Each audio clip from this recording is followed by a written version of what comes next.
Get a little closer. Anybody remember that? Yeah. Dry. I guess it all depends on where you're dry. I don't want to be too dry in my nose. I'm chafing. Sometimes it hurts when you're too dry in your nose. I also don't want to be too dry in my hands. What If they're too dry, they can get all chapped. It's called being a man, Adam. That's what being a man is. I do not want to be it. Nut massager. Somebody just who like massages walnuts? legumes? Just seemed the thing to say. Mr. Peanut's been a little busy this week. Limp-handed shakers. Okie doke. All right. Welcome back to the Jack of the Shadows podcast, episode 34. I am your host, Eric VC, and as always, I'm joined by my favorite noun and verb, Adam and Dave. Say hello, Dave. Hello, I am the verb known as Dave. Say hello, you're Adam. You're a man of action. I am indeed. I'll just be a knob. Doorknob? That's a noun. That is a noun. And that voice Thank is... you. I know what that a noun voice is I know Adam. what a noun is. Thank you. So, not much happened during chapters 43 and 48 of The Shadow Rising. Said no one. Nothing at all. I guess we figured out what Min was seeing at the beginning of chapter 1, and it was not hallucinations. No. It was all too real. So a lot happened during these 6 chapters, and we will get started discussing them in our view from Dragonmount. We'll then discuss our favorite moments of these 6 chapters in What Shook Your Willow before we talk about our favorite pseudo-Lycan in Of Wolf and Man. Drape shaft. We'll then talk about what we learned about the Tuatha-An and Tinker Toys before revealing what we learned about the Black Aja and Fear of the Dark. That's my line. Of course, this episode would not be complete without unraveling the deposing of the Amerlin seat in Siuance Upon a Time. Boo. We'll then wrap up with our Coplin of the pod and Who Leveled Up? So let's start with our view from Dragonmount here, kind of looking over the plot points that we read for this episode. We began with chapter 43, Care for the Living. So Perrin returns to Emond's field. He's not doing well. No. Luke is gone. No one seems clear as to where he is. Probably running around in someone's dream. We see the return of Ewan Fingar. Yay. Hey, remember Ewan? No. He got a coin and it wasn't really all that valuable. Oh my gosh, that was him. Coins in a fountain. That was him, yeah. Notice I said 4 coins. Ewan would have been my the 4th goodness. coin. And it brings this stupid song back. He didn't get the Tarvalin mark. He just got a regular old tuppence from You want to Moiraine. know why? Because he was kablam-chakode. Perrin almost dies, but then he gets healed. Alana helps him out. Yeah, Yeah. she lends a hand. She's not so evil as we might have been suspecting. At least we don't know, but maybe on the surface she's not. I'm We not don't really know. sure what to say. Chapter 44, The Breaking Storm. Perrin wakes up and learns that Loyal and Gaul have gone to fix the Waygate that Loyal didn't fix the first time. He only quasi-fixed it. They defeat a weird Trolloc attack. Lone Trolloc tries to attack the entirety of Emond's field. Yeah. One Trolloc. The funniest thing is that when it happens, the people are yelling out, Trollocs! Trollocs! And it's just this one dopey one that's like, I'm hungry. I'm hungry. Right. Gotta get some food. I wandered off away from my pack, and here is some food. And then they get news that there's a larger group That out guy there. wasn't even a scout. He was a Trolloc that was going to try to find food for his He probably for himself. was. Yeah, he wandered off. Yeah, to he do wandered his own off. thing. He wandered off due to his hunger. He wanted a Susie Q. Or He a bit on the nuts. Alana Q in this case. Right. Oh. And so then there's that huge Trolloc attack. They don't even get within, like they get slaughtered by all the arrows. They don't even really get to the town. Does it make you 300 paces. really worried how many Trollocs there are if they can just throw away 500? There's a lot. I mean, we slowly learn that there's a lot more Trollocs in the area than they thought. I mean, if I'm these townsfolk, that's what I'm thinking. If that's what the warder's saying, parents got to be like, that can't be good. Yeah. No. Yeah. And the smell. Instead of the stench of burning Trolloc. Yeah. Dragging 500 giant bodies into one pile or multiple piles, that would be such... Oh, it would stink. Not only dead, defecating bodies. Right. Yeah. Yep, there's that too. So there'd be Trolloc droppings all over Emond's field. Yep. Or no, not really, because they didn't get that close. They'd just be on the outskirts of Emond's field. They got very close. They got within 200 You paces. definitely would not want to be upwind of that pile. There are just going to be some strange plants growing next season. They're going to grow rapidly. Right. They're going to grow rapidly. The corn tastes funny this year. You know what would happen is the corn would actually be real teeth. Yeah, right. It's tough. That's just what it's made Or out of. ears. It Right. wouldn't just be an ear of corn. It would be a real ear. Oh. Ears in teeth. Oh, I hate it. We're not going to harvest corn this year. No. Hey, last episode we were wondering what happened to the Tinker's dogs, remember? Oh, that's true. We were. We know what happened to them. Man, They got eaten. those children of the light. No, the children of the light killed them. Some time ago. Don't you think they ate them? You think the children of the light are eating dogs? That might explain their really disposition. sure. I don't know. I think maybe they'd eat them. Blast. About Nothing but dog meat to eat. no, not that. I mean, I wouldn't be surprised if Fane was eating dog meat. No, It's a big old dog. would not It surprise is. me at all. They are big dogs. Yeah, they're supposed to be mastiffs. So there was a lone raven Scouting. scouting over the battle. So that information is going back to the bad people. Whoever it is that is leading them. Yeah. Whoever that raven is working for. Cause, Right. Who is the raven working for? Yeah. Chapter 45, The Tinker's Sword. There's a big hullabaloo over by the Coplins and the Congers, so Perrin wanders over there to figure out what the heck's going on. And they've been shooting at Tinkers. Tinkers, yeah. The poor Tinkers. Already massacred. Yeah, they've been... How does this happen? Just because they hate Because it's the them. Coplins and the Congers. No, it feels like what happens is there's been the attack on the other side of town, and so they want to feel like they're part of it, and so they start shooting at They whatever see is going motion on in the around them. trees and they Right. start shooting. And Perrin comes over and they're like, "Hey, we shot them Trollocs. We shot the Trollocs over there, and we're- they're all dead." Yeah, I and don't know what happened. Perrin looks around and goes, no. And the Tinkers arrive, and they're not in good shape. manhandled. The Tinkers have been attacked. They come into the town, and Aram picks up a sword. Also, let Lord Luke comes back into town. Oh, Luke finally comes back. Yeah. Yeah, and all He in has a all his Murdrill's glory. head. Which Okay, he wants to post on a pike. So now let's talk about that for a second. Luke, we thought, was leading the Murdrill and the Trollocs, but I he's coming in wouldn't, with the Murdrill head. I still, I hate to Pod and tell you. Fane could have well, given him a Murdrall head, or Right. them a Murdrall head. So who's leading the? Who is? There's just multiple fronts. I thought that he just found one of his own Murdrall and decapitated Just him. sacrificed it. Yeah. It seems Bornhald is now a full-fledged drunk. The children of the light appear, and Yeah, that happened fast. Bornhald is He's in the cups fast, he's man. walking I mean, around, he's- riding around intoxicated. Yeah. I mean, if I had to deal with Pod and Fane, I probably would be too, but And he tells him that Terran Ferry has been destroyed by a Trolloc attack. and no one cared. and there was total silence. Well, yeah, I mean, it's no one liked the Terran Fairy folk anyhow. Right? They didn't.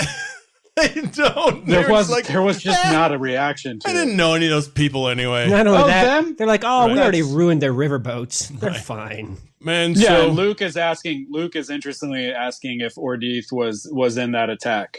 He's Yeah. wanting to know what's going on. Well, with that guy. we're definitely getting the answer there of who that other mysterious player is that Luke doesn't like. Luke knows a whole lot Right. about the inner workings of the White Cloaks, and he's trying to unearth, I think, a lot there. And why aren't they more suspicious of Luke? The White Cloaks are just kind of like, yeah, back to Perrin.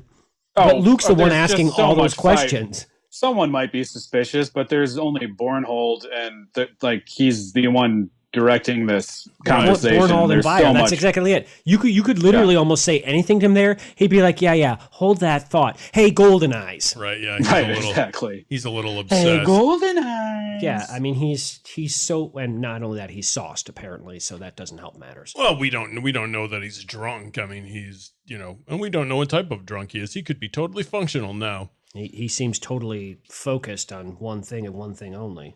That's where this has all been heading. It's right there in front of him. He can feel like he has it. And my question is, like, Luke has clearly been annoyed by both the Children of the Light and Pod and Fane. The only thing that I can think of with this problem with the Children of the Light is that they're a large body in this area that he obviously, if he's Slayer, has designs on.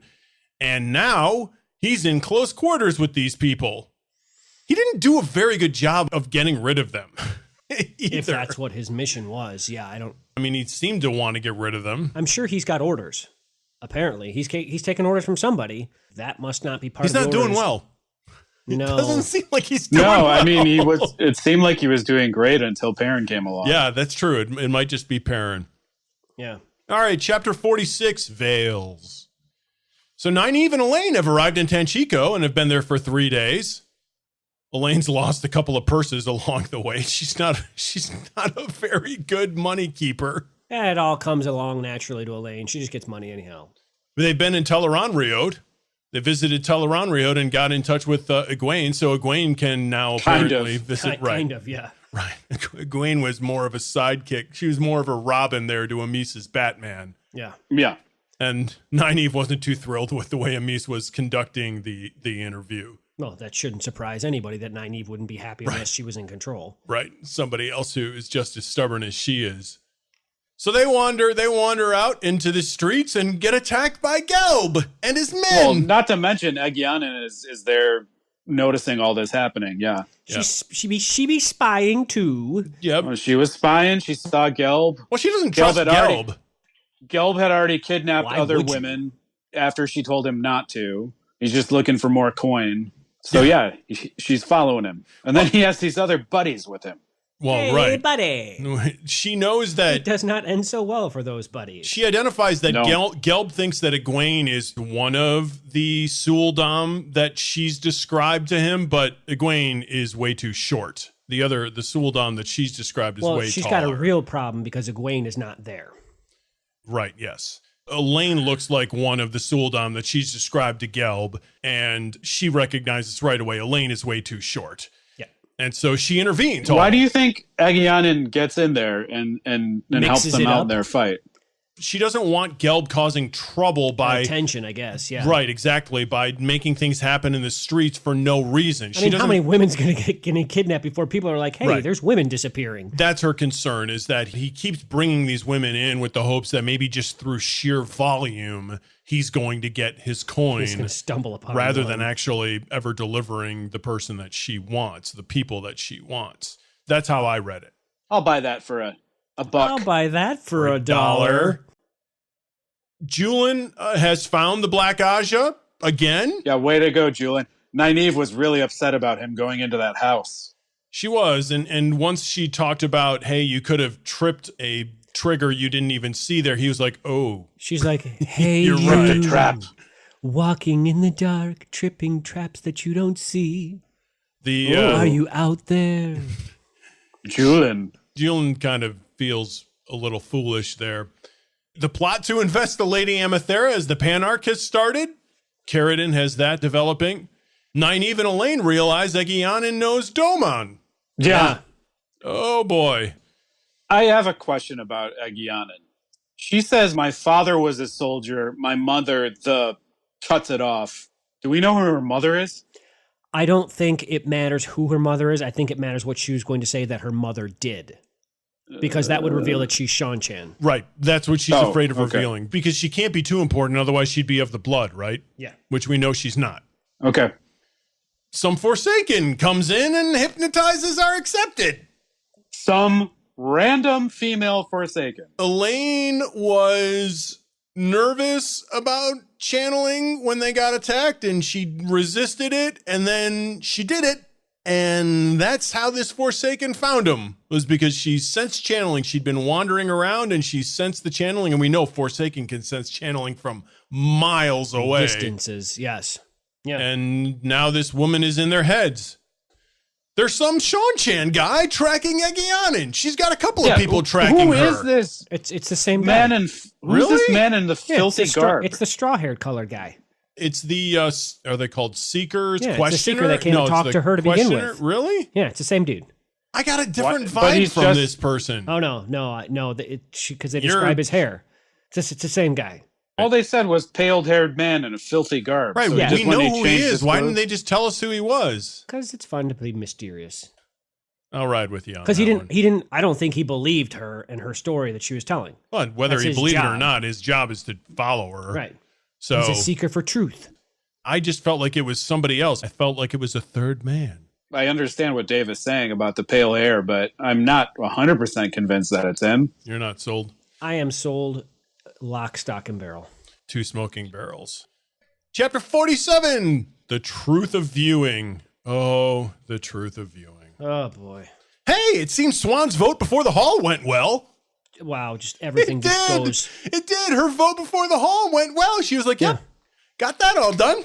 No problems there. Well, the funny thing is, there weren't any problems there. The problem there There was weren't. the problem that's always been the problem there that I've been talking about for a book now.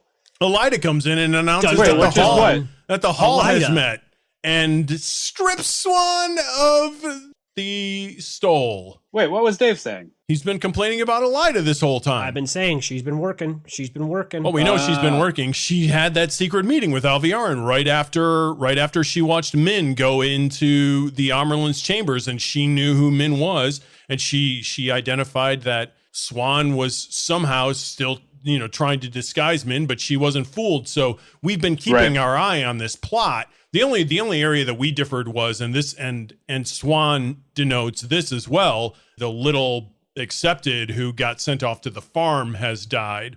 The what's its face, the person who kept that farm. Right, the woman who kept that farm, they both disappeared. So that mystery still goes on. You think it's Elida, I think it's somebody else. Logain has escaped, and then Swan gets clapped in irons and thrown into the dungeon. Well, she was thrown in the Nude. dungeon before Logain escaped. And Dave, Swan it's another nude moment. Right. It's not Yeah. new to Lane, though. So Swan and Leanne are there. They've been declared dark friends. Elida is the Amerlin. Alviarin is the keeper. They get rescued by Min and Laris? Laris. That was a funny rescuing, because after a while she was like, I'm done with you guys. Laris heads for the hills, and it's just Swan and Liana and Min until they're joined by Logain. Gowan happens Right. first, though. They run into Gowan, who has to decide whether or not he's going to prevent them from escaping. Not only that, he killed Coplin and Hamar, who are his buddies. And he seems to be distraught over that still. He seems to be on the verge of breaking because he's chosen the path of Galad. He's chosen the right rather than following his heart here, I think, in this case. So Yeah. he's psychologically It's a strange fractured. moment. I mean, we haven't really spent much time with Gowan. He's No. popped up here and there, but from what we know, this does seem like he took a huge decision to go the White Cloak way. Right. Now, he's not a White Cloak. He hasn't aligned himself with the White Cloaks, but he is. No, but that's the mentality. Right, yeah. And he's forward the boar. So apparently now he's the leader of this group of the younglings that have risen up and fought against the warders who were trying to rescue Swan and Liana. And They love this guy. They pick which guy you love. The little boys, the little men love Gowan. Yeah. The little men. The tiny men. They do. He has a troop of elves. They love a guy that just picked a side and went with the tyrant. Makes sense. I don't think he went with the tyrant. I think he went with the establishment, which, Well, he went with overthrowing the establishment. well, we get it. Well, yeah, Laura I mean, said she we get served into the tower we too, get into so- right, exactly. We get into politics there, and he just follows the orthodoxy. He follows the law rather than following Well, I the mean, I guess person it's- who has been overthrown. Well, I wonder how much you knew about the bare minimum of a tower being present to vote, and then Aja's running away, and blah blah blah blah. I doubt many of these people know very much Yeah. of what happened. Probably not that much. I would It assume. explains their behavior to me. Chapter 48, an offer refused. We get the answer to whether or not Avienda was to take up a spear during the Trolloc attack. Yeah. She was not. Wasn't supposed to. Nope. She was not supposed to. It's been 11 days since Imre's stand. We're still getting hints of some plan that is unfolding for Rand. We have no idea. Wait what a second. It is. Yeah, so can we talk about the fact that there are lions in the waste? There are lions in the waste. As briefly as it's mentioned, yes, there are lions in the waste. It's been mentioned a couple of times now. They're there. They had been mentioned before, I think. But what I'm saying is you'll get like a sentence. Yep. There's lions there. Okay. I imagine they are again. I imagine they look like Scar. They're probably not very healthy lions. They're probably a little stringy. If they sound like Iron's voice, then it doesn't matter. They're frightening. One of the smoothest voices around. Yeah. So Rand fears that his plans are going to lead to the death of many Jindo. He doesn't think Moiraine will be satisfied when she learns of what he's going to do. Whatever he's planning, it ain't good for a lot of people. I'm doing something you won't expect, right, Matt. Exactly. Yeah. Exactly. No, but are we? I'm not going to tell anybody Subway? what that is. Right, but I want Taco Bell. Kadir is trying to get info to Rand. And Rand's like, sometimes information is worth buying. Matt, if it's just right. Yeah. Do you have knowledge you want to sell, Kadir? Do you have knowledge you want to buy? Me, Lord Rand? Maybe. Wink's as good as a nudge. Say no more. Say no more. Speaking of selling stuff, Natale offers to sell. Well, he's not selling. He just offers to compose a morbid ballad for Rand. Yeah, he's the bard. He's the bard from. He's Sir Robin's bard from the Holy Grail.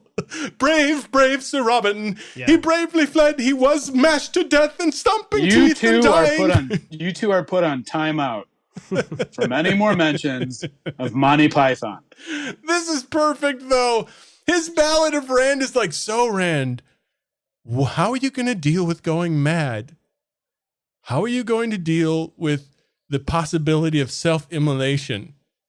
It seems like the opposite of anything Tom would do. Right, exactly. It's the worst. He's the worst balladeer ever. This is a terrible ballad, and Rand's having none of it. Yeah, I'm just wondering about this Gleeman and what happened, like where he's coming from. Matt's flirting with Asandra and gets rebuked by Kylie. He's really into her. Really? Well, he's not alone. I'm sure half the camp is drooling over Asandra, but Asandra is in a relationship, right? She's in a relationship with Kadir. Is he? Are they? It sure seems that way because everybody's kind of looking side-eyed at Matt for what he's doing. So I mean, they're always together. I don't know what's going on with those two. Rand talks to Avienda. But I like that Kylie offers her up for a tarpaulin mark. Right, Kylie's going to sell her. Kylie's going to sell her. Sandra doesn't take that very well, and Matt doesn't know how to take it. Tarpaulin mark. He's like, I got one. Do I? Will she be offended if I give it to you? Is this a real offer? I'll give you two. Speaking of marriage, Rand talks to Avienda about the institution of the roof mistress and is clearly baffled by that. And they arrive at Cold Rock's Hold. Finally. And that wraps up our view from Dragonmount. Cold Rock's Hold. So, Adam, what shook your willow? Last week, I was a firm believer that Luke is this Slayer character. But at the very beginning of these chapters, we find out that Luke was either out, quote unquote, hunting the Horn, or he was talking to White Cloaks when they were attacked last week by the Trollocs. Mm-hmm. So now I'm wondering, am I wrong? Am I wrong in what I assumed? You're thinking that Luke is like, Perrin, did we just become best friends? Right, exactly. Or do you want to see my drum set? Yup. Yeah, or because I assumed that it was him that sent the Trollocs to attack them. I'm still assuming that. I am assuming that this Luke fella has figured out a way to zip around the two rivers using the Wolf Dream / Teleron and he's just zipping and zagging around and making people think that he's not involved in stuff he is. And I'm pretty sure he decapitated that Murdral himself. Either that or maybe he decapitated one of the Murdral that was with Pod and Fane, a.k.a. Mordeith.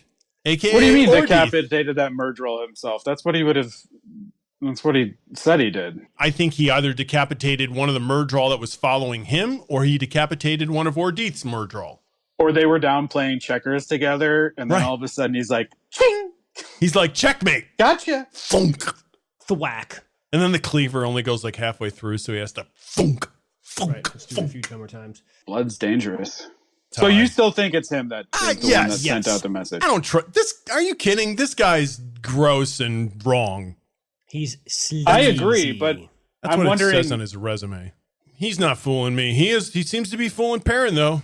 Perrin. I don't think it's like Perrin trusts him anymore. Perrin. But it just does seem very. You couldn't convict him in the court of law. Right. Perrin doesn't think he had something to do with the Trolloc attack now. So that's a big change. What shook my willow was the scene between Nynaeve and Elaine and Gelb's men. These women are walking through these very, very crowded streets with giant slabs of wood on their shoulders, essentially bats. They're walking around with bats, and these guys come and they are just swinging these staves of wood. She smacks one guy right in the nose. She knocks another one over the back of the head. The conversation that they're having, too, while they're walking through the streets, they're like C-3PO and R2-D2. And Nynaeve is C-3PO. She's all haughty and always right. And Elaine is R2-D2, and she's way smarter than C-3PO, but also not interested in getting into a dumb argument with her. And also slightly oblivious to everything going on, which is why R2-D2 also ends up in sand dunes all the time, or kidnapped by Jawas. Falling down a garbage chute. They do need Aegyanan to kind of help them out of this, because after smacking a couple of guys over the head, they realize there's a lot more and they're probably going to get overrun here. So Aegyanan comes in and Hong Kong Phooey's the heck out of these guys. Hong Kong Phooey. Forgot about that dog. She really did it. She lays to waste. Yeah, she's karate chopping. She and puts the hurt down. Yeah, she's like Bruce Lee. Yes.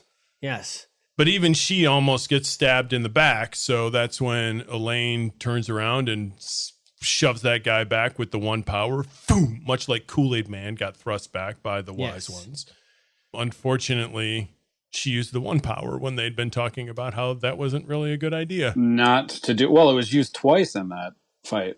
The fight with Planks and Gelb's men is what shook my willow this week. Fight with Planks and Gelb's men. Yes. Sounds like a nice Highlander story. It is. Yeah. Dave, what shook your willow? That scene where Min is looking at Gawain and his aura and the images around him are, it's like they're hanging on a knife edge. It can go one way or it can go another. One's Gawain kneeling at Egwene's feet and the other is Gawain kneeling on Egwene's neck. Yeah. Yep. And what does that mean? Well, this is a first. Right. Yep, it's a first. Exactly. This is a first. And what does that mean? Does that mean that what are her images based off of? If you thought it was based off something that was always going to happen, which it has been up to this point. Which it has been at this point, and maybe that's based on the pattern giving her some sort of viewing, but now does the pattern not know what's going to happen? And if the pattern doesn't know what's going to happen, I think that's a good reading. I think that's a pretty good reading of it. Remember, she also suspects after it's over, she's thinking back to when it happened, and she thinks that it was something that she did. Right. Is going to spark him to go one of those two directions. Right. Yeah, something she did that day. Which and the only thing I can think of that would be her rescuing Swan. Yeah, it could be her like rescuing Swan. It could be the fact that they ran into each other and he helped them get away. So now he's conflicted because he made one decision and now he's made another. I think there are two different. It could be a chain of events, but I think it's one of those two things. And I'm also starting to not like Gawain, so I'm definitely hoping it's the former. As of now, no, I'm not liking Gawain. Well, I don't like Gawain's choice for sure. Yeah, I don't like his choice, but I haven't been. The Gawain we first met, I liked. Yeah, nobody likes this. This is a very dour Gawain. Yeah, I don't like this. Darwin. Yeah. Okay. That's so dumb. That was fun. That was so dumb. But it made me chuckle. I hope he gets out of this funk because I don't like where this is going for him right now. Well, I don't think he likes where his life is going either. I just feel like Gawain doesn't have enough information. So in that case, he's going to do what he's supposed to do. What I think with Gawain is he's ticked off at Swan. He's ticked off at sure. Tuan because his Okay, sister's that's not there. fair. So he's completely swayed That's by, fair. I'm mad at you, so I'm going to go along with that. these people to get back at you. Sure, but he does then when faced with her and faced with the chance to send her back to jail, he chooses to let her go. Only because of Egwene. Yes, that very well could be. Because clearly he's in love with Egwene. Who isn't? Rand, that's who. Right, Rand. Wow. Not All no right. more. And not Perrin. So let's do a little of Wolf and Man. Up to the meeting of Perrin. The description of Perrin's slip into death is really, really interesting during I loved it. chapter 43, in Care of the Living. All of a sudden, he's not sweating anymore, but he's losing really his hot. faculties. Like he can't figure out why. Everybody's talking around him. He's rambling and babbling. Yep. It happens very, very subtly. And then all of a sudden the Aes Sedai, and they're like, oh my gosh, he's about dead. And he's like, what? He's like, I'm fine. I'm I'll be fine. He's not He fine. is not fine. No. No, he was saying things that don't make any sense. He might as well be talking to a wall. So Perrin asks Loyal, hey, Loyal, how can that waygate be open? And then Loyal tells him again how it would be open because Loyal told him that beforehand. And yet Perrin just readily remembers Rain's name out of the blue. And that happened a year ago. So you have wondering problems what's with going on Perrin's with his memory. memory. Perrin's Yes. memory seems far too selective for this story's purposes than you I believe don't to be like true. it. Yeah. Well, the only thing I'll say about that is the meeting with that tinker with Rain was a life-changing event. My When it comes to your short-term aid. memory does not remember Loyal being specific as to what putting both Avendasor leaves on the outside of the Waygate actually did. My belief was that he wasn't specific, that Loyal did a good job of convincing Perrin that it would be all right because Loyal wanted to be convinced. And No, it was the other time when Perrin came back to Loyal and was like, the waygate is open. And then Loyal was like, oh, well, this is the reason the waygate is open. Is because I didn't destroy it. So that was the second time. well, this time Perrin is dying when the conversation gets had. Perrin is slightly delusional. So that I think that's why. Well, we also find out more information about these waygates from Loyal. One was destroyed once because it was near a setting that had fallen to the blight, but it was difficult and required. Guess the number.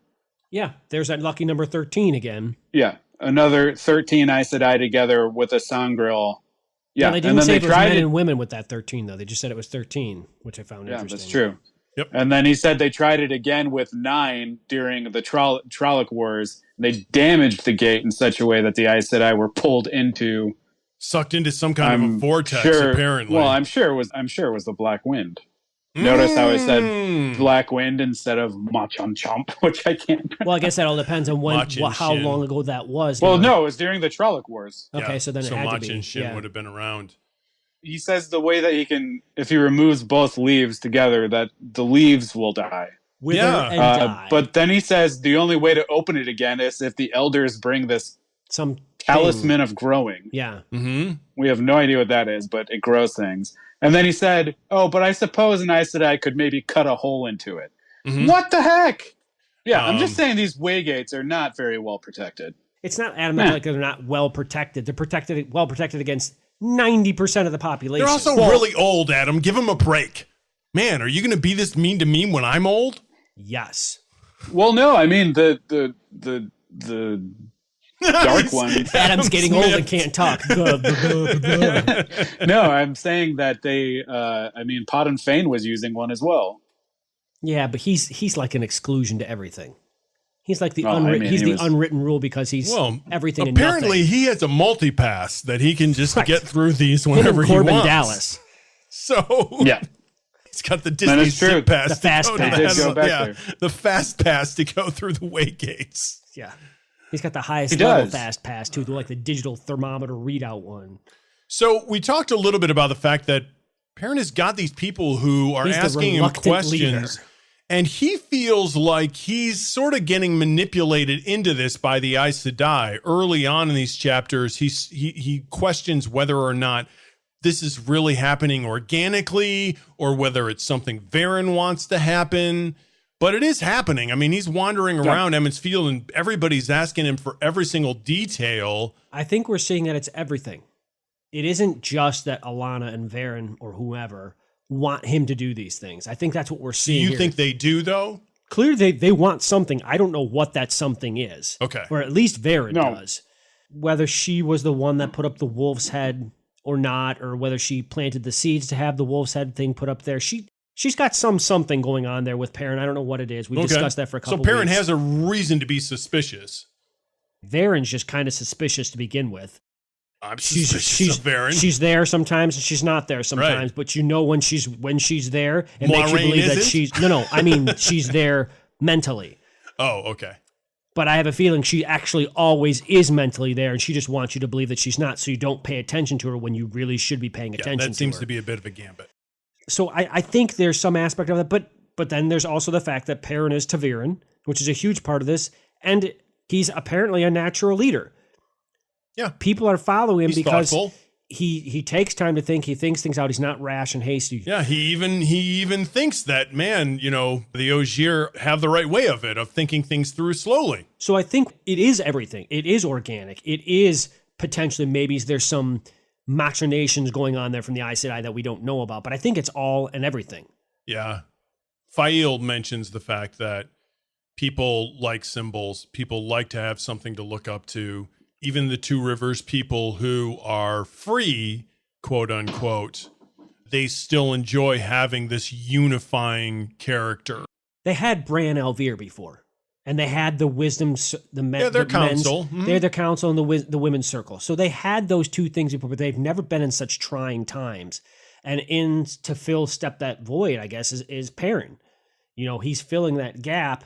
Could be a product of the conflict. Mm-hmm. Yeah. But now they've got something to latch onto, and he's solving all sorts of ridiculous things. Yeah. I love his way, like he approaches it with the woman, wanting to know what to do with the kids. Right. He's like, well, what do I know about kids? You know about this woman. Come on. And she's like, I know. Right. But the thing that she said that I thought was interesting, I just wanted to make sure that it agreed with the way you wanted this to be handled. Yeah. And he's like, so I don't know how they look at him as as having some sort of code for them in their heads. Well, good thing he's got a wife who knows all about that. Fael has been really, really helpful through all of this, helping him understand the purpose of having a leader, and kind of dealing with being a leader. She's definitely been a great resource. We're getting a little bit of more maudlin Perrin showing up here again. I have a feeling the White Cloaks being around are going to wring that right out of him. Probably. And I think also it very naturally, man, what a guilt trip he's got. He's got to look at all the women crying from the men that died under his command. That's got to weigh really heavily. He's I don't know. I think he did pretty well. He did, but he's not a general. He's not he may be becoming that. Everyone's coming at him, asking these questions, and he's able to answer them right away. He is. Bran comes to him for his help, saying they need a fast way of warning if an attack takes place, and Perrin's like, Sen Bui has a horn in his house. Why don't we just get that? He has great instincts. He does. Yeah. But I think this is something that's going to come back and bite him in the butt later, because he hasn't had the time enough to process all this stuff because he's too busy. Maybe he's too busy dying. He's too busy now ordering the town about. I think these deaths are going to weigh pretty heavily on him. If he had Tinker Toys when he was a kid, he might have grown up to be a great engineer instead of a blacksmith. That'd be a great segment. So let's talk about the Tuatha On. What do you know? And a little Tinker Toys here. Diddly-dee. We talked last episode about Rhaen and whether or not his faith in the Way of the Leaf was eroding. Does anyone want to change their opinion? I was wrong. I mean, we were talking about that. He's clinging on to threads because he's watching everything that he loves destroyed. And that's when, I guess, push comes to shove with what you believe. My heart goes out to Rhaen. Like, I feel terribly for this man. Well, it only about to get worse, too. What do you think it took for them to decide the 20 of them that are left out of the hundreds to decide to flee to the village? Cooking pots. I don't even want to discuss what it took. It took a lot of awful things. Cooking pots, yeah. I don't mean physically what must have led to that. I mean mentally what they had to have the utter fear and the of- disgusting acts of the Trollocs would have driven them. I wonder how much to would a it certain shock. level of desperation. Well, they're definitely in shock too. This is a sea change for them. Only chapters ago, Rain told Perrin, look, no, we don't do this. And the reason is because our safety relies on being on the move. Well, that's once again. How often do you think that they had faced that actual reality of that statement? Hardly ever. Because no one's faced They've this. never faced No one's anything. faced the Spanish Inquisition. Right. They've never faced anything like this, but they've faced abuse. Right. Way They've back when. faced going into a village and being rebuked and being verbal scorn, beaten, stoned, yeah. probably. Yeah. I wouldn't be surprised if some of their people have been murdered by, but not 3/4 of their group, if not more. Right. Yeah. It's pretty terrible. It just had to have shocked them to their core, and they just had to do something to survive. So it's like, pick your battle. Do you live on another day and sacrifice some of what you believe in? And that's not even what part of their belief structure. That's just decision making. Right. They haven't strayed from the way of the leaf yet. What they've done is they've just broken with tradition. Right. Well, one of them has. Does the moment that Aram picks up the sword remind you guys of anything else in this book? Well, it reminds me of Min's vision, but okay. Any other moments in the book? There's Perrin picking up the axe deciding instead between of the axe and the hammer. What about the moment in Rydien where there's the division between the Gen and the Gen and the Aiel, and the Right. Aiel first get created? Remember, they're out going to rescue the sister, and he reaches back and grabs a sword by spear axe, yeah. and kills one of the guys with a spear. And it's at that point that boy gets separated from his family And in some the of his very mates same choose way to go with him. that Aram gets disavowed by Rain. Because a spear could be used for... No, they chose making a spear food. because, yeah, exactly, yeah. That's how he delineates after they become separated. Right. That's how he delineates, because one of the other boys goes to pick up a sword and he says, no, we won't use the sword. We will only use devices that have a purpose other than killing. That's his justification. This reminded me directly of that. They both end up with getting disavowed by their family. Getting disavowed, yeah. Like there's no excuse for what you did. Right. You killed. He hasn't killed yet. No, he just he picked hasn't. up a sword. Right. But Gran and Illa have turned their backs on him. Perrin did not like him to begin with. No. And now he's following Perrin. And now he's following Perrin. A little bit. Not only that, he says, I thank you. I will never forget this, I swear. So right. Maybe things will change. He seems like he's making him his liege lord there. Maybe he's gonna die next week, and then Perrin's gonna have to deal with that with Rain and family. Oh boy. Who knows? Yeah, I mean, that is a possibility now that he's decided to become a soldier. Does he realize what he's doing? I think so. He seems to me to be making this decision as a practical matter. He pleads with Illa, look, they killed my family. I could have saved them. I could have saved them. He's making practical arguments for why he's doing this. It doesn't seem to me like he realizes that he's turning aside from everything that he's been raised to be and taught to know. I think he's consciously aware of what he's doing. So he's weighed the one against the other, realizes his desire for revenge was greater than what he had before. I'm not saying that Aram doesn't realize that he's picked up a sword and he's sleepwalking. He knows he's picked up a sword. I don't think he's gone through the process of actually weighing out, I'm turning aside my family. I will have no family at this point. I will have no past. I will only have my future. I don't agree with that. He makes the choice. He takes the sword. Eric is asking whether or not he understands the fact that he's giving up everything that he had lived for until that day. I don't know whoever in a situation like that would be able to weigh the amount of information that is gathered up throughout your entire life to be able to make that choice to actually understand it 100%. When he's talking with his grandparents, he's telling them why he's making this decision. Mm-hmm. He's not asking for them to support his decision. His decision's made. Well, you don't argue with somebody over something because you don't want their support. You're providing your rationale so that they'll understand it, so that they'll support you. That's the hope. I don't even feel like he's doing that. I feel like he's just saying, here's what it is. I'm going to do this. Eric, They've you're been preached saying to. that he does not realize I don't that think he- him I don't grabbing think he- that is going to be a The fork in moment- the road I don't- situation I don't that he think- cannot right. come back Yeah, from? I don't think at the moment he's fully aware of the choice that he's making, and you guys do. So he grabs the pommel of wolf the sword, and it has a wolf's head on it. Why is that sword there? I was wondering if that means that he's going to be following Perrin now. It's symbolic. I don't Yeah, think he I mean- saw the hilt. I hope that it Cornelius had him with Perrin, actually but turns out to be something rather than just a tiny moment. it is a awfully big coincidence. So maybe there will be greater significance to it than Maybe it's a we magic understand flute. Who yet. knows? So aside from it being a major moment for Aram, does anybody else feel like this is a major fork in the road for the book? Because my sense was like this was a giant ship being turned, suddenly in a different direction. With Aram? This is somebody going back on their creed. I don't know that we've seen that happen yet in this book. What would you consider the Black Aja? We don't know those people. I think we're currently in the process of seeing that. And I think we're seeing that with Egyanan. Yes, we are in the process of seeing that with Egyanan. We haven't seen it happen yet. This we've seen fully realized. Yeah. Even though we don't have a personal relationship with Aram, I feel like we do with the Tinkers. We never knew any of the Black Aja before they turned. Otherwise, maybe that would be more emotionally compelling for us as readers. But we don't get that as part of the story.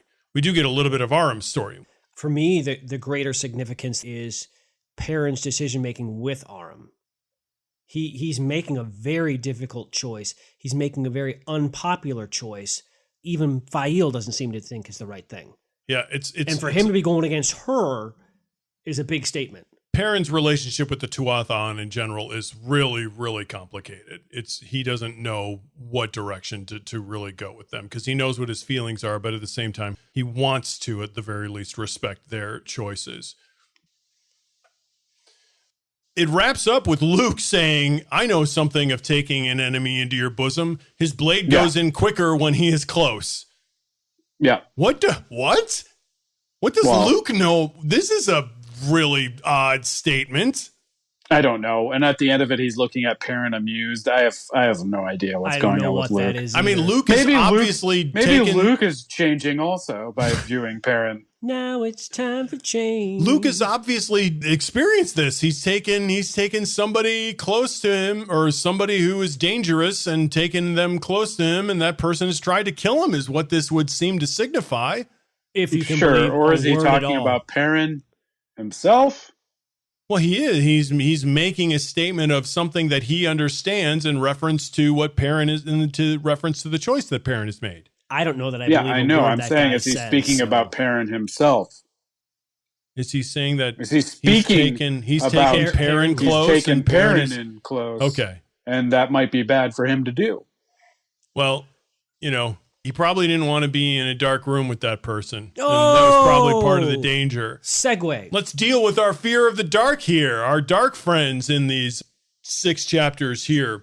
So we're assuming, by the way, that this woman that finds Elaine and Nynaeve is a Forsaken. What she does is pretty high level stuff, right? This is Leandrin's done it, so to a Leandrin's thing though is like a little clever little thing. What this woman does is like it's that to an nth degree. Yeah. Yes. Oh, she's just making people forget about her, and also just forget about her right away. Well, but she's doing like Inception level stuff. Part of the seeds of compulsion that she's planting. Yeah. So it's because Elaine uses the power that she lands on them. This Forsaken observes Nynaeve and she says that she has blocked herself. So we've had conversations in the past about what is this thing that is in Nynaeve that she has to get angry in order to channel, and this confirmed for me that it is an internal psychological mechanism that she did to herself. She even says to her, I'm afraid to use it.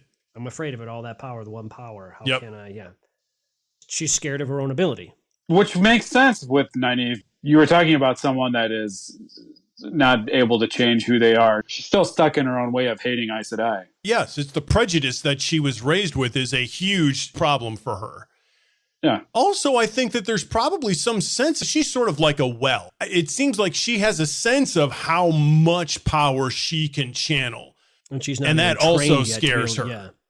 Really? You think she's scared of the amount of power that she has? Yeah. I mean, she says all that power. It seems like something she would be drawn to. Yeah, it That's seems a bit strange Yeah, to me. but she's aware it's channeling. I mean, she, as somebody who's raised to hate Aes Sedai, she's going to revile anything that has to do with them, even if it is part of her character to be attracted to power. So this offers hope to me. Maybe she can remove this block at some point. I would think so. It's I of would her hope own so. making. She's going to need a lot of counseling. She needs some Aes Sedai counseling. What we have is a Forsaken who is now aware of Elaine and Nynaeve.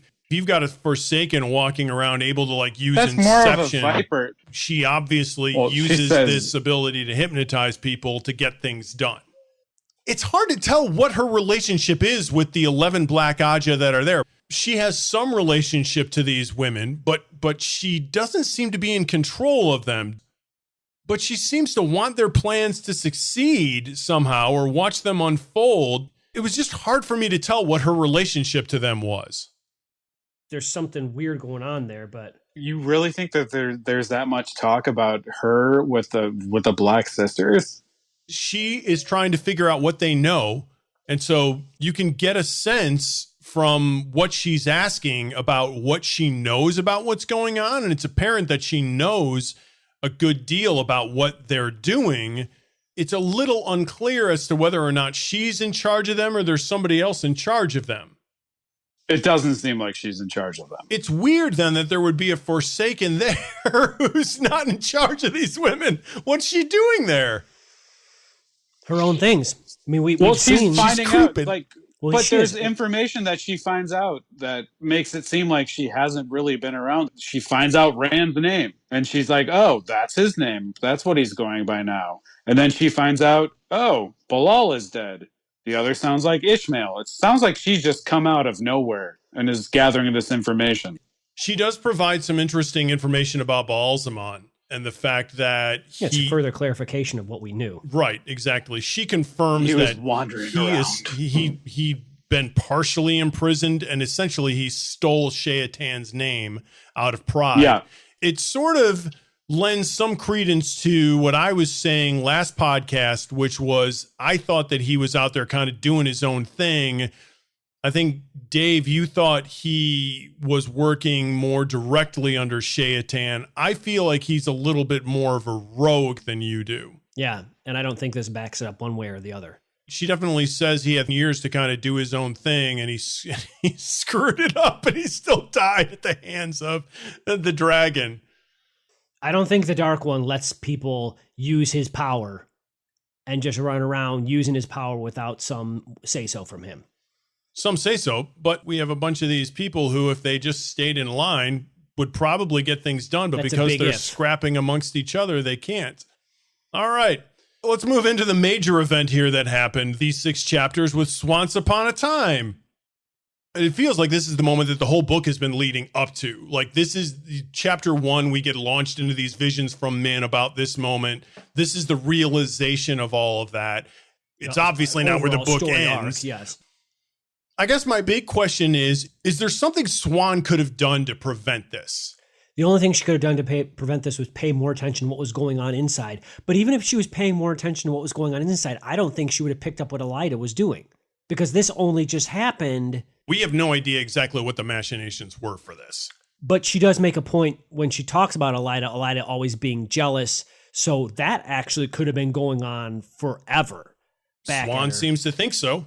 If you recall from the conversation with Alviarin, what she does when she first starts talking with Alviarin is she recalls that Swan and Moiraine were really good friends and that most of the tower has probably forgotten it. And she's thinking through what they could have to do with Emond's Field. And she realizes Rand is a Ta'veren and that there are 2 other Ta'veren that all come from the same town.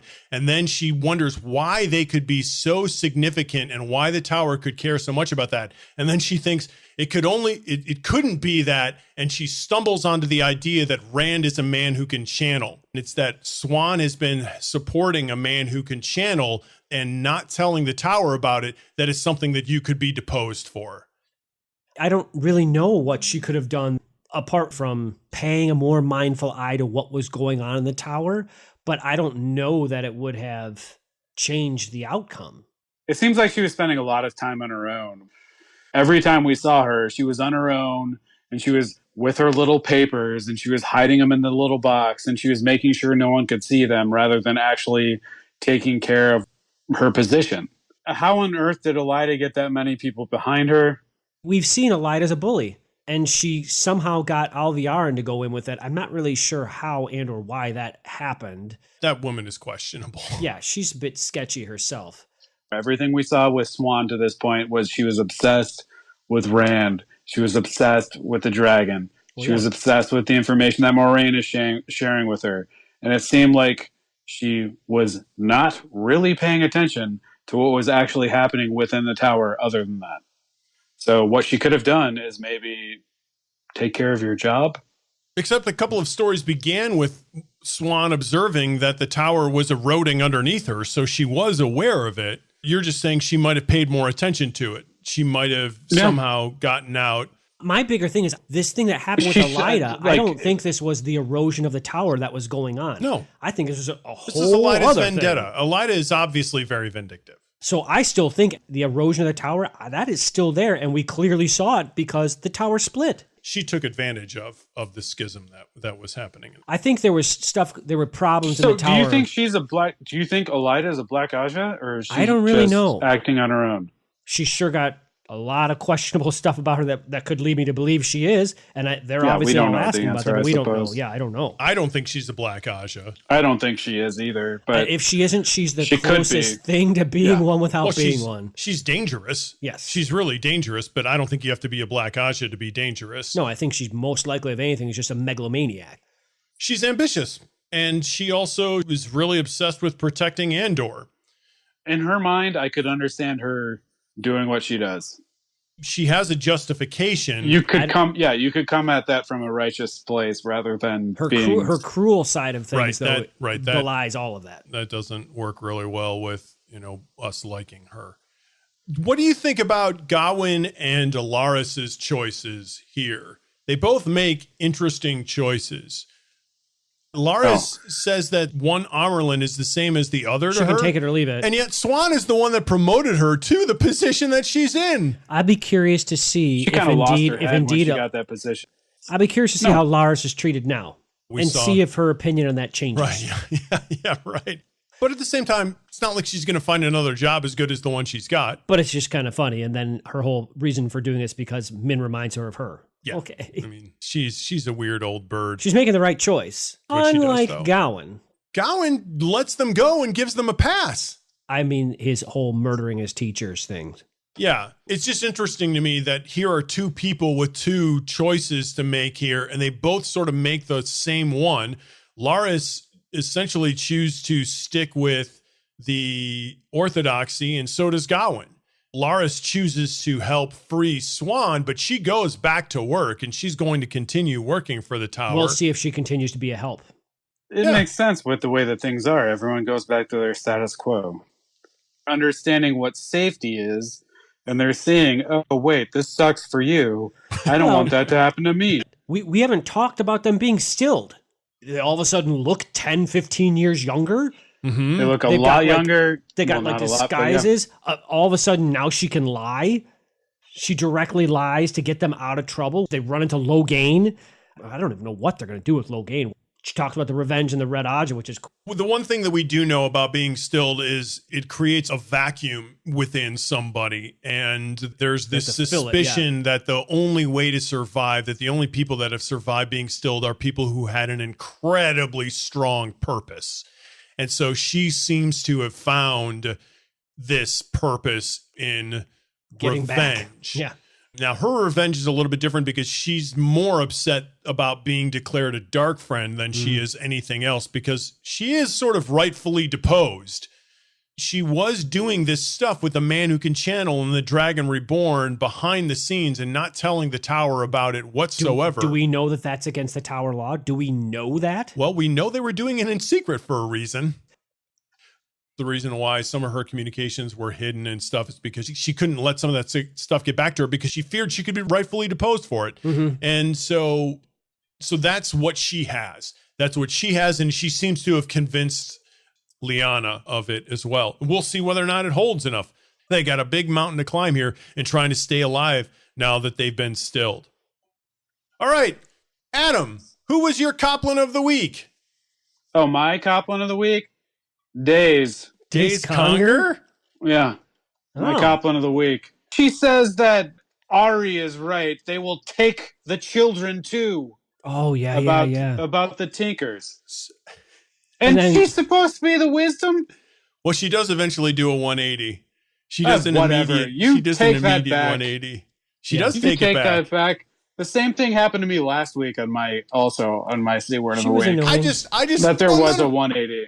I just want to be clear. In an episode where Elida deposes Swan Sanche, Yeah. your Coplin of the week It's his nose. is Days Conger. But you know what, though? Oh, I don't. absolutely. She's Adam, supposed the to be a 180, I think was just to save face.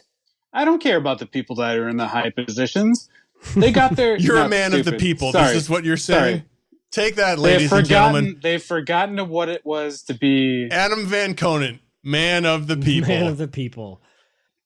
Elida is my Coplin of the week. And I don't think I need I He's need so to proud go of it, into too. why. He's so proud of his choice. I'm not proud of it. I think it's pretty self-evident. I'm going with Gowan. Okay. Not liking what I'm seeing from Gowan, and I haven't for a little bit. I don't like this path he's on, and I don't see it getting any better. He's in love with Egwene, and if that relationship is going to get any better, he is going to need to change his course. Yeah. Because we know that, Or is he? what? Of course he is, because whatever. Well, so is his brother-in-law. I mean, Egwene and Or stepbrother. Elaine are, even though they're probably irritated with Swan, they're going to side with her. Who knows when he's going to meet Egwene again? I bet he will. Right. I'll bet he will. I don't know if any of you chose Egwene for who leveled up this week, but who leveled up? I was hoping you did. That would be very funny. You were hoping I chose Egwene as who leveled up? Yeah. No, I did not. No. I chose Egyanan. Okay. Nice. All right. A Sean Chan. That's a nice really, choice. Adam? Okay. Yeah. She's actually questioning things that she grew up learning. Yeah, she is. It's pretty impressive. She's challenging I the don't know. status quo, unlike I don't know if Gawain that's going to or Laris. actually continue happening. Right. But up to this point, Right. she's done a good job in being surprised and learning information. Yeah. And then when she left, she was like, I'm going to come back to you and learn more of this information. So who leveled up for me was Perrin, King of the Two Rivers. Right. All hail the King of the Two Rivers. Yeah. Boring. He leveled up last week. And meanwhile, He is the king. Faio's like, shh, don't call yourself a king. He led a successful Trolloc attack. He'll get beheaded. And he de-escalated the argument with the White Cloaks. He The White didn't Cloaks. even lead that attack. He was just there. Oh, he was just He there. waved his hand and said, yo, troops. Everybody seemed to think he was really Do important this, to the do attack. this. He would Bran led that agree. attack. He would agree with you that he had nothing to do with the attack Probably. Yeah, and you know why? because 'Cause you're he's one and you? the same. Because we think the same. No, we're not one and the same. We just think the same. Okay. All right, Dave, All who right. leveled up for you? Well, oddly, it's my conger of the week, and that would be Gowan. Because my word, apparently he's like, I did that before. He's pulling a page out of your book, He's- Adam. He is pulling. I'm am. not going to argue with it. he's You a best not. crazy good Mine was- swordsman. Apparently, he can beat the blade masters in the tower. Yeah. He's rallied the I'm troops. glad you brought that up. He had gained a lot of talent. Yeah, out of nowhere, it seems.